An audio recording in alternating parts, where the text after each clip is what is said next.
It was August 14th, 1945. Across the Pacific, the fires of war still smoldered. Two Japanese cities, Hiroshima and Nagasaki, lay in ruins. Hundreds of thousands were dead, millions displaced, and deep inside the bunkers of the U.S. military, a third bomb sat ready, primed, fueled, waiting for an order that never came. The world would come to know this as the day America reconsidered the end of Japan and the bomb that never fell. That bomb was codenamed Fat Man 2. It was nearly identical to the one that had destroyed Nagasaki just 5 days earlier. Built at Los Alamos, assembled on Tinian Island, and fueled with plutonium flown in under armed guard. By August 11th, it was ready for deployment. The target? Tokyo, or possibly Niigata. But then, something changed. Inside the White House, President Harry Truman received reports unlike any before. Intelligence confirmed Japan was signaling surrender, not through words, but through silence. Cities had stopped transmitting, command lines had gone dead, and a message had arrived through neutral Switzerland. Japan was ready to negotiate. Truman gathered his military advisors in the cabinet room. Among them, Secretary of War Henry Stimson, General Groves of the Manhattan Project, and General Marshall. The question before them was simple and terrifying. Should the United States drop the third bomb? No one in that room knew it then, but the decision made that night would define the moral boundary of the atomic age. General Groves argued the bomb should be used again, immediately. He claimed only overwhelming force could ensure Japan's unconditional surrender. Others, like Stimson, hesitated.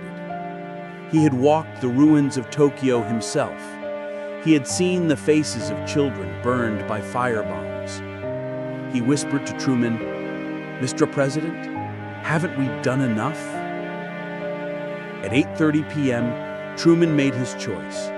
He wrote a single line in his journal: "No more atomic bombs without my express permission." It was an order that would stop the third bomb cold. On Tinian Island, technicians who had been preparing the weapon were told to stand down. Its core was removed, its casing stored, and the mission canceled. The bomb that might have ended millions more lives would never fly. But history rarely moves in straight lines. Even as Truman hesitated, war hawks pressed harder.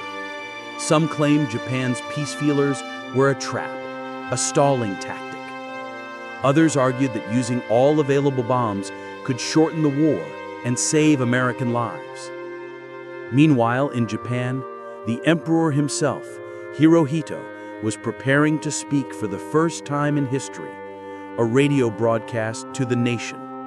He would tell his people the war was over. But not everyone in Japan agreed. Within the Imperial Army, a coup was underway, officers seeking to seize the recording and stop the surrender. They failed, and at noon on August 15th, the emperor's trembling voice reached the airwaves. Japan had surrendered. For the first time in 6 years, the world exhaled. But behind the victory parades and headlines, another story remained hidden, that of the bomb that never fell. Fat Man 2 was later dismantled, its plutonium used for weapons tests in the years that followed. But its shadow loomed large, a silent reminder of how close the world had come to another unimaginable horror. In the years after the war, Truman was often asked why he stopped the third strike. His answer was quiet, reflective.